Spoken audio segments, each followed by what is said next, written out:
Hi, good morning. My name is Evan Short. That's EVANSHORT. I'm the I assist the Three Laws Recon and a family of the Robinson family for conducting the searches. I want to thank you all for coming out. This is the 16th public search that we've had. We've had the extended family of volunteers coming out, and we just wanted to thank you all for coming out here. Mr. Robinson does have some words that he'd like to share and express with everybody today. Mr. Robinson. All right, thank you, Evan. All right, before I get started, first I want to thank God, who's the author and finisher of my faith. I want to thank him for blessing me to even be here for my son, providing my life in a certain area where I can be here for him. I also want to thank the volunteers that come out here every weekend, volunteering their time.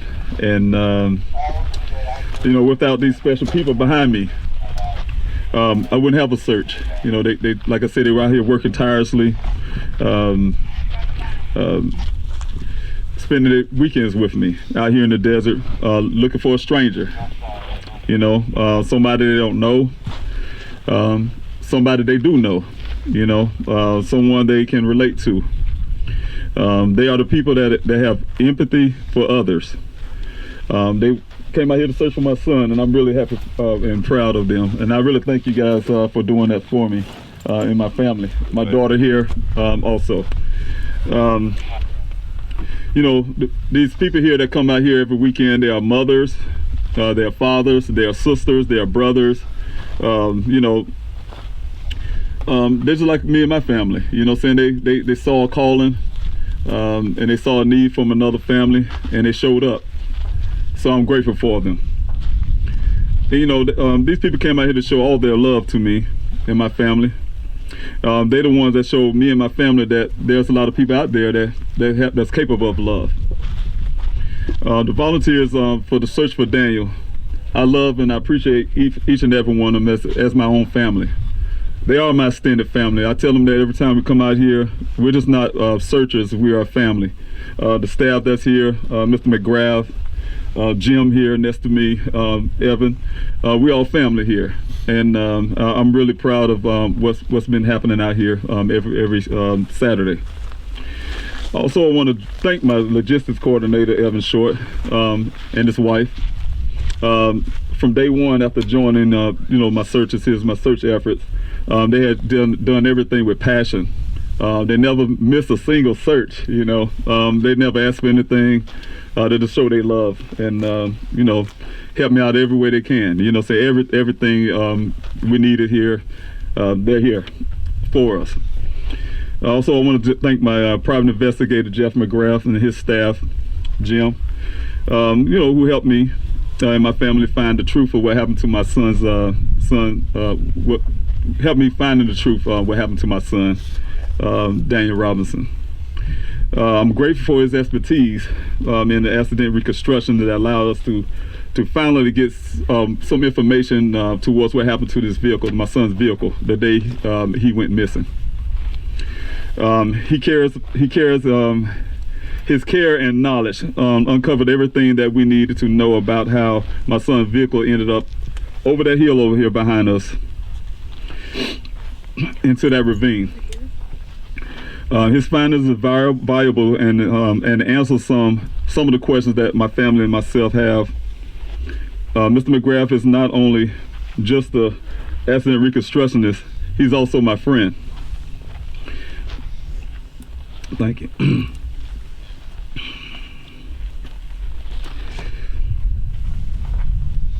Mr. McGrath is the only accident reconstructionist in my son's case who thought enough, you know, that it was worthwhile looking, physically touching my son's vehicle, physically looking at it and looking at the data, using all this expertise and knowledge that you have to find the truth. And I thank you. You're so welcome. Also to my attorney, Jay Calhoun, I thank you. She don't like to be on camera, but I thank her anyway. I thank you for your professionalism and your counsel. Anytime I'm feeling down, you're there give me encouraging words, and I really appreciate that. You looked out for my best interest so far, and I'm really grateful that you came along. So thank God for you. And all the long hours that you put in just to help my family, to get all the, keep us from legal harm. So I really thank you. You're like a big sister or something. So, and I want to thank all the people who helped in the searches, who donated, the ones that couldn't make it here, donated their money, signed a petition, make phone calls. I have one in particular, Penny, she's behind me, who often call and check in on me almost daily. So I'm really grateful for her. I know she's back here behind me. Right here, buddy. Oh, there she go. Okay, all right. I'm really thankful for her for doing that. And all the many people that's back here, I'm sure I've received so many phone calls and text messages, and they come out and they ask questions, show so much interest into my son's case. It's just overwhelming. It's just overwhelming with love, and I'm really grateful for each and every person. And also to my family, who is the backbone of this whole thing. I wouldn't be out here and I wouldn't be doing this thing without them. They gave me the strength. They're behind the scenes. A lot of times people don't get to see them or hear them. They don't get to hear Daniel's mother, but they're there, constantly trying to find answers to what happened to Daniel. Daniel's mother's at home with her husband. She has a lot of pain and suffering that she had to go through. She's not a person also that don't want to be in front of the camera a lot. She's a quiet person, like to keep things quiet. But she's still there, and I want everybody to know that. Daniel has a mother that loves him, and that's at home suffering. You have a siblings, one here with me today, that also think about their little brother.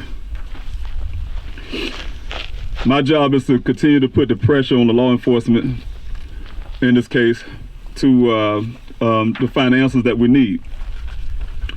And as a father, I came here from Columbia, South Carolina, to do so, to find answers and do whatever I have to do to find my son, and also seek all the help that I can get.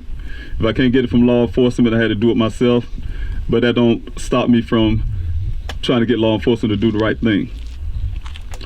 I also want to thank the media for coming out, because without the media, I would not be able to spread my son's what's happened to my son and the whole entire case here. It's been a hard, long road just to get the media's attention, but now that I have it, I'm grateful.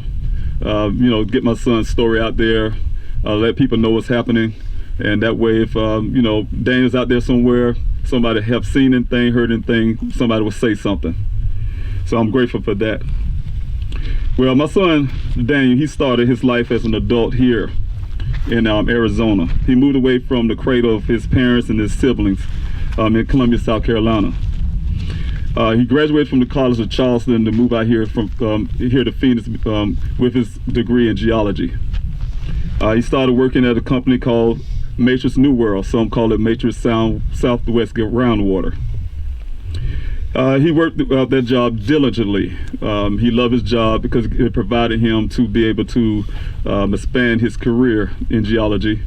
In the terrain, he loved it out here. He get to collect the rocks that he loved the most. And Daniel, when he first came out here, I seen him grow. He started off with what we like to call a hoopty, a little car that he had to fix and repair every day. But he got that car and he was proud of it because it gave him a chance to get to work on time, be a responsible adult, and and he loved his job, like I said. So he was blessed that later on that he was able to buy his first vehicle, a brand new vehicle, his Jeep Renegade. He was very proud of that vehicle. Daniel, when he got the vehicle, of course, he wanted to show it to his parents.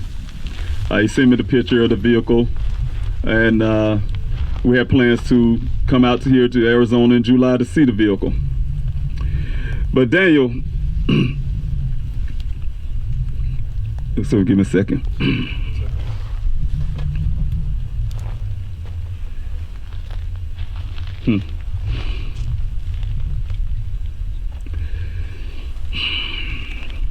Okay, with Daniel and I, and his siblings, we had plans to get together in July, and I would have seen this vehicle for the first time.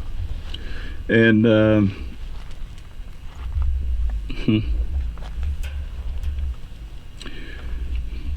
I would have seen this vehicle for the first time, but instead, you know, I ended up seeing this vehicle in July in the condition that it was after it was taken from the scene right behind us here.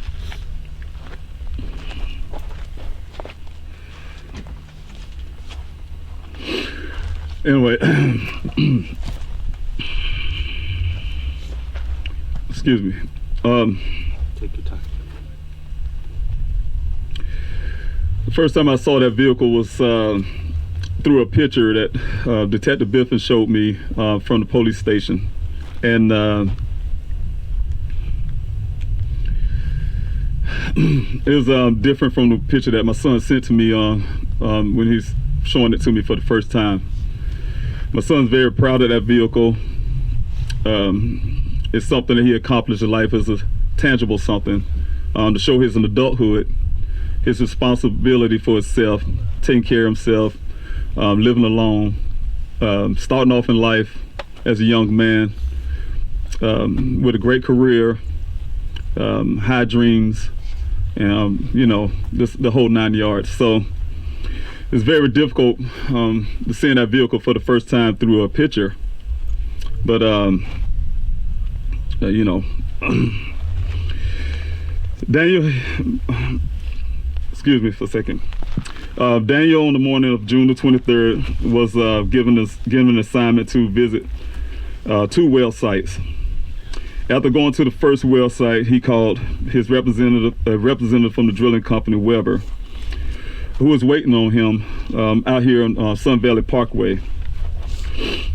After meeting with the representative on Sun Valley Parkway, Daniel followed the representative back out here in this desert to the well site. Once he got to the well site, the two of them had a conversation about the weather, according to the representative. After a few minutes later, Daniel waved and drove off out there in the desert to never be seen again. On July 19, 2021, a rancher who is a 4th generation cattle rancher ran into my son's vehicle, the Jeep Renegade, right across this hill right here behind us here. According to the rancher, the Jeep Renegade was not there a couple of days prior to July 19th, 2021, because he had been through that area a couple of days before. Since he knows this land, because this is his land, he has been raised, and he's been raised in this land for a couple. He's been raised in this land and knows this land very well. Like I say, he's a 4th generation cattle rancher. He's an expert on this land. The rancher told me personally that not only was that Jeep not there 2 days prior to July the 19th, but if it had been, his cattle would have been all over it. They would have been licking the vehicle, trying to get salt off of it. They would have been trying to get the case of water that was left in my son's vehicle in the back of that Jeep. They would have been messing around with the clothing that was on the ground outside of the vehicle. There would have been droppings all around that area because the cow would have hanged around there for a long time, because they often come through that ravine. Despite of this account from this witness who found my son's vehicle and put the timeline of when the vehicle got there, is not reported in the police report. His statement is not in the police report. In fact, the rancher account matches the findings of my investigator, Jeff McGrath, analysis. My investigator believes that his vehicle was crashed somewhere else and before making its way behind me here. The rancher's account backs up the Jeep was not there at least 2 days prior to July 19, 2021. Unless that vehicle was driven around the desert for almost 30 days without a gas fill up before making its way into that ravine, I can't see personally how it crashed in that ravine on July the 20 on July the 19th, or 2 days prior, or July the 23rd when he went missing. That date do not match the data shown on the first crash, when the first crash happened 4 hours after my son went missing.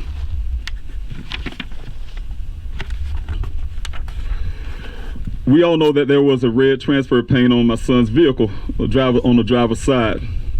There was nothing red out here in the desert. If you guys look around right now, there's nothing red out here.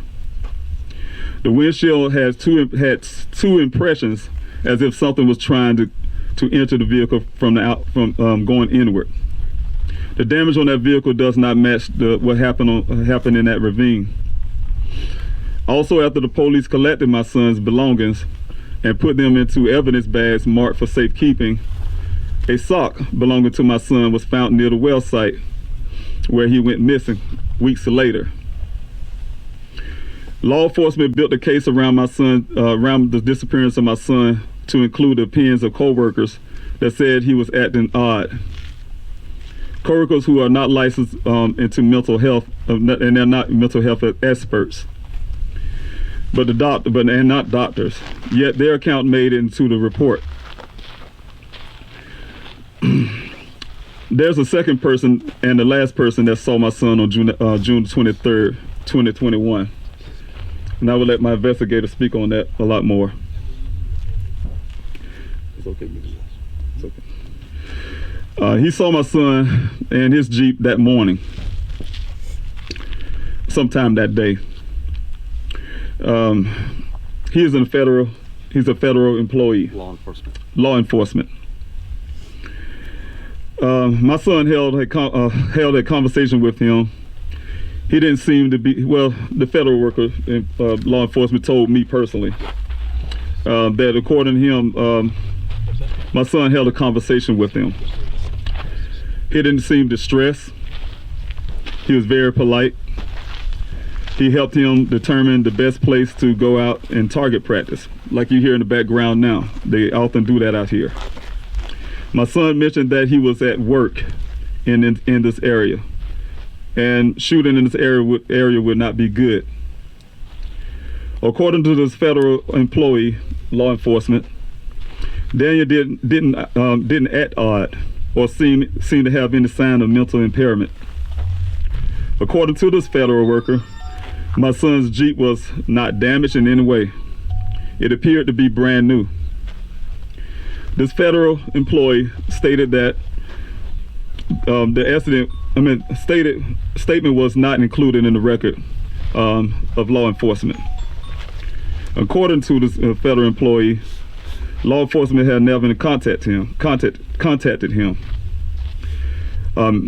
His account potentially changes what we believe was the timeline to what happened on June the 23rd, 2021. This week I sent Chief Hall a letter to Chief Hall, Chief of Buckeye Police Department. This letter was sent to him from a father who has been out here every week for 16 weeks searching and trying to find answers to what happened to my son. I am that father. I formally requested that the Buckeye Police Department call in the FBI to aid and do an investigation to the suspicious circumstances surrounding my son's case. After a failed attempt to get the law enforcement to search for my son over 12 hours after I put in the missing person report, I packed my car and I headed to Arizona to search for Daniel myself. Since then, I started a weekly search that to date didn't find Daniel, but uncovered some truths about the area where my son went missing. We have found the remains of humans out here. That proves something. Crimes has happened out here. My son went missing out in the area where obvious crimes has happened. My son went missing in suspicious circumstances. Even Chief Hall agreed to that in the interview with CNN. Where's the investigation in these suspicious circumstances? Where's the investigation to why there are human remains being found out here in this area. Where did my son go to? What happened to him? What kind of suspicious activity and circumstances do law enforcement need before they investigate? I think that we have enough suspicious circumstances surrounding this case. In my letter, in my letter to Chief Hall, I pointed out that everything that my investigator turned over to them, the people that we sent to them, that wanted to give their account, and the facts and the facts and suspicions circumstances surrounding my son's disappearance, the same suspicions that he himself on CNN said he saw. I received a response from the letter from my letter to Chief Hall on yesterday at 1:09 p.m.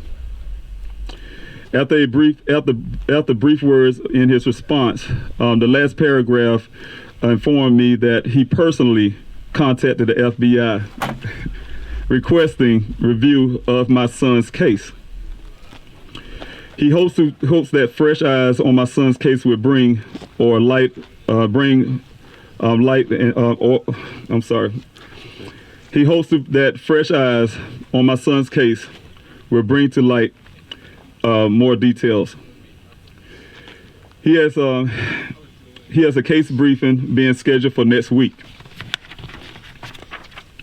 After almost 5 months into my son's disappearance, my family and I are finally heading towards getting justice for Daniel. It took hard work. It took sleepless nights. It took searching for months, and it took the love that I have for my son to get the needle moving. No family should have to go through hurdles to find answers No family should have to go through hurdles to find answers or get closure to the pain of not knowing what happened to their loved ones. Every case involving a missing person should be treated with the same urgency as the next. There is no sorrow less felt by any family over the other when their loved one is missing. It is all the same. Sorrow, pain, and grief has no color. It is felt by all who are going through life, never receiving the answers to what happened to the one that was a part of their life. Often, people of color have to go through hurdles, do not receive the urgency that it takes to find their loved ones.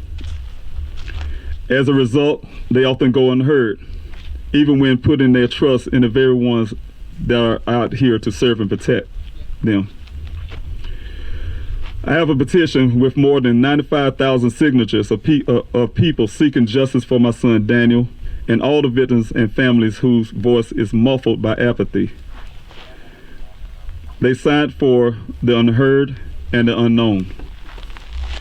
People signed a petition to see change on how the law is enforcement approaches missing persons reports. They want to see every case of missing persons treated with urgency and care, the same vigor and sweat every time. They need overwhelming support by outside agencies working together to find their loved ones.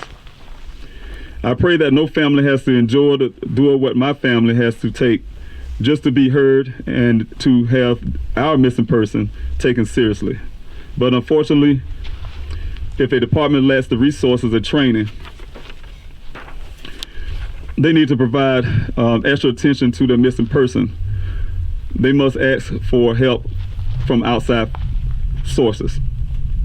I am not going to stop searching for my son until he's found. After what I and my family had to go through for these months, I can't sit back and hope that they are going to give the same energy to find my son as I did for months now. To continue my searches, I am starting a new phase of searching. I have a city search where I need volunteers who are willing to go out to the homeless population, shelters, mental health facilities, hospitals, etc., to pass out flyers. And I want to let everybody know that's sitting behind me. Since, like I told you earlier, since it's going to be Thanksgiving next week, I will be counseling searches next week. Just to give my volunteers time, and they need to spend with their families. and I really appreciate them for doing this every week. I will continue my desert searches on Saturdays at 6:45 a.m., having my safety briefing. 7 o'clock to 11 for the searches, and then the city searches will begin on Saturdays also from 3:30 to 5:30 p.m. All the information about that will be on pleasehelpfinddaniel.com. Now I want to turn this over to my investigator, Jeff McGrath. Thank you, David. I'm Jeff McGrath. I'm the Chief Investigative Officer and owner of Three Laws Recon Investigations. And when David contacted me about this case back in July, after the vehicle was recovered, I got involved in, from the picture that was shown to me that David had, the one and only picture that was provided to David by the Buckeye Police Department, there was obvious signs in that picture, obvious signs that a first week accident reconstructionist right out of training could spot. So I took on the case, and yes, I did uncover a lot of information in that vehicle that poses that there's a lot of suspicious circumstances surrounding this.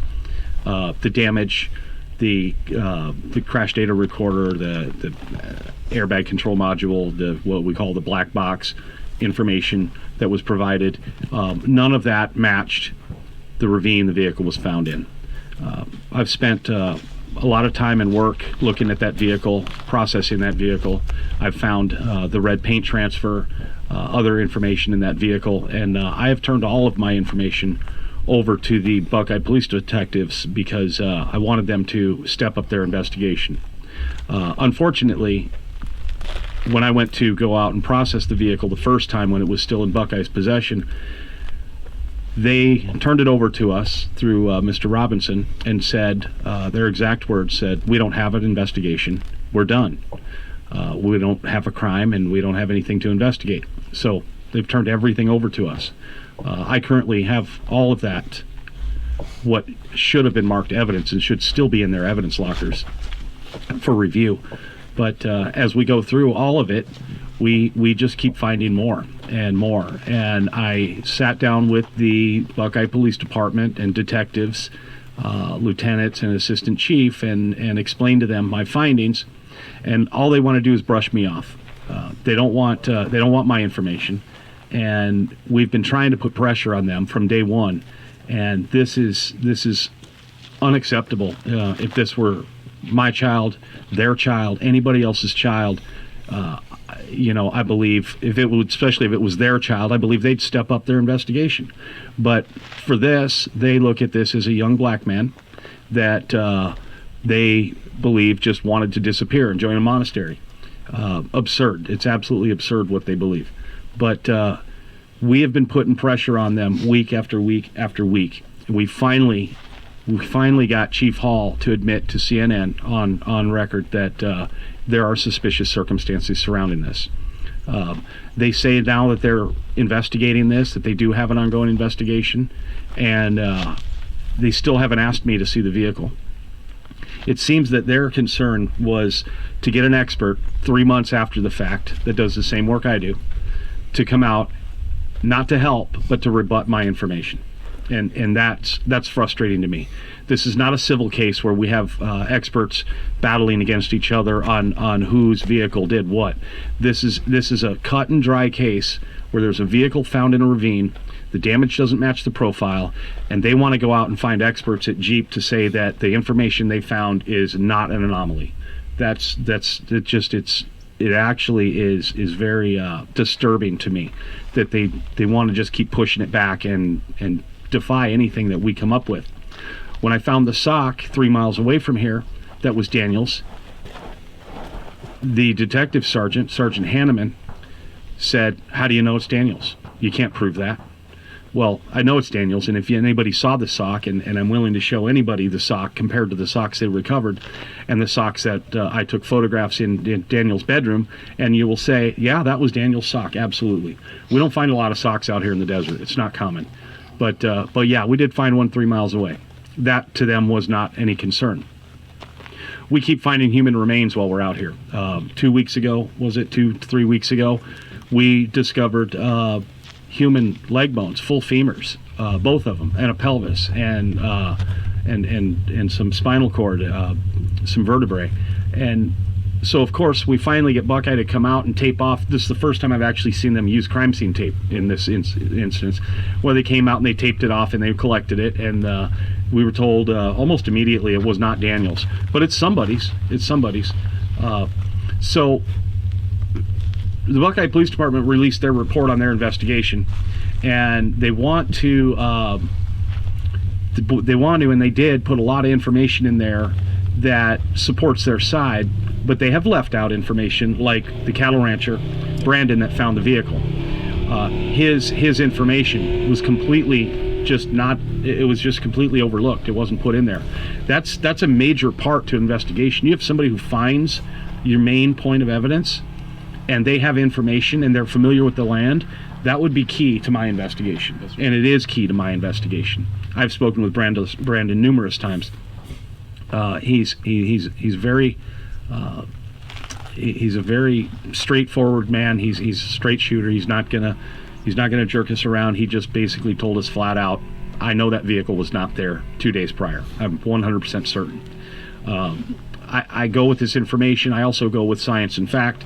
And when I do all my fact checking and look for my information out here, I can't find something that gives me concrete evidence that vehicle was not there 2 days before, but I do got to go with some pretty strong words like that. And when you see the vehicle, when they recovered it, it was not in the condition of something that's been out there for a month.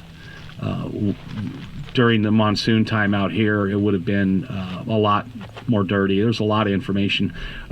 Another thing is if you're out here in the desert and you got 2 cases of water bottles with you that are untouched in the vehicle and the person's gone, that kind of leads to believe that, somebody didn't just have an accident and try to wander off and find help, because they would have taken some water with them. I would assume. It's June out here in the desert. It's pretty hot. But there's a lot of information with this that just doesn't make sense. We're going to keep going. Hopefully, now with the chief calling the FBI in, that will do something, because there's something going on here, and we can't put our finger on it. We haven't answered every question. We've answered some. We still have the main question is, where's Daniel? And that's what we're going to find. We're not going to give up until we do. When I say we, I talk about my company and all my teammates and members, like Jim over here to my right, is also a well-seasoned investigator and a retired homicide investigator. Detective. He worked in my department with me. He's one of the best investigators I know. We're putting more eyes on this, more brains on this. We're doing everything we can. We're teaming up, and we're going to find something. We have, through this part, become family with Mr. Robinson and his family, immediate family, because I don't carry cases personal. I don't get passionate. I get passionate, but I don't get emotional over my cases. And I carry a lot of cases. I deal with a lot of death. I deal with a lot of families that are broken because of the work I do. But this one hurts me, and it hurts me because I'm a father. It hurts me because I see how broken this has gotten David. We're going to hang on his side. We're on his right and left side right now, and we're going to stay that way even when we're not with him. We're on his side. So we're going to keep going forward, and hopefully we get some answers. And when we can sit down with the FBI, we believe that's going to progress this case much quicker. We're going to accelerate from there. So let's hope they sit down with us, and we can just bypass Buckeye at this point, because there needs to be something done about this. And it's not just Buckeye. I have since this obtained 2 new cases, and they are both people of color, where the law enforcement agencies, and it's not Buckeye, it's other agencies, have just stopped and said, we're done. We don't have anything else. I can't imagine just stopping. I got a poor 18-year-old girl that's missing. Family's been looking for her since 2019, and the police department says we've done all we can do. It blows my mind. Something has to change with law enforcement, and I am retired law enforcement, and I've dealt with missing persons in law enforcement. So has Jim over here, and we know we put in the resources we can. but there has to be some type of change in law enforcement, and it's not just people of color too. It's anybody that goes missing. Gabby Petito got attention immediately and got the FBI on immediately. We didn't. We took us weeks and months to get any media coverage on this, and we've been out here doing this without media, and we're going to keep doing it if the media is here or not. But something has to change within law enforcement, and I'm speaking for all law enforcement, saying you got to do something. You need to get the resources. If you don't have the resources, it's okay to say I don't have the resources. Reach out above you. There's county, there's state, there's federal. You can always ask for help. You shouldn't dig your heels in and say I've got this, and nobody else is gonna figure this out but me. That's the problem we're dealing with. So let's hope we get some change in law enforcement, whatever it takes. If we got to write our senators in Congress and say we need to do something, because the phone calls I'm getting since this they're blowing me away. I didn't realize it was as bad as it is. So with that, I'm going to turn this over to Jim Archer over here with Intuitive Research Group. He and I work together, and like I said, he is primarily homicide, but he does work with me, and very smart and great investigator. Thank you very much. My name is Jim Archer, spelled A-R-C-H-E-R. I own Intuitive Research Group, and although I own my own company and Jeff owns his own company, we are partners in our investigative teams and endeavors. So he and I are working this case together, and I'm grateful for David for including me in on this. So I've been aware of this case since August, but I've been really dedicated to it since late September. And I am a retired investigator, and I have worked homicides and missing persons cases. And this case is unique among other cases because of the circumstances that were eloquently described here today. And because of that, it should have been handled as an endangered missing person from the beginning, and even looked at as if it were a homicide to be properly investigated. And what I've seen so far was kind of concerning, to say the least, on how it was handled. Certainly, if I were investigating a case like this, it would have been, well, to say the least, interesting. And it would have been handled by our department a little bit differently. We would have moved forward with it as an endangered missing person, I guess you could say. And we would have at least worked it until we had the right kind of closure. And that's what Jeff and I are working towards, and in the interest of David here, is to get the right kind of closure, to get the answers that he deserves, and move forward so that he can move on with his life and his family can be at peace. So that's what we're striving for. That's what Jeff and I are working for. And again, I'm grateful. Thank you. Okay. Again, thank you all for coming out and supporting this press conference. I want to again lastly say thank you to the volunteers. I just love you guys. You just don't know. And all the ones that's out there right now that wasn't able to make it to the press conference that's out there currently doing foot searches. So I'm grateful for them too. So I want to tell you, my family, we really appreciate you. Love you from the bottom of my heart. And I really am grateful for each and every one of you. You're like family to me. And I just want y'all to know that. Thank God for you. All right. Amen. That concludes my press. Thank you. Oh, thank you. Thank you. Yes. All right.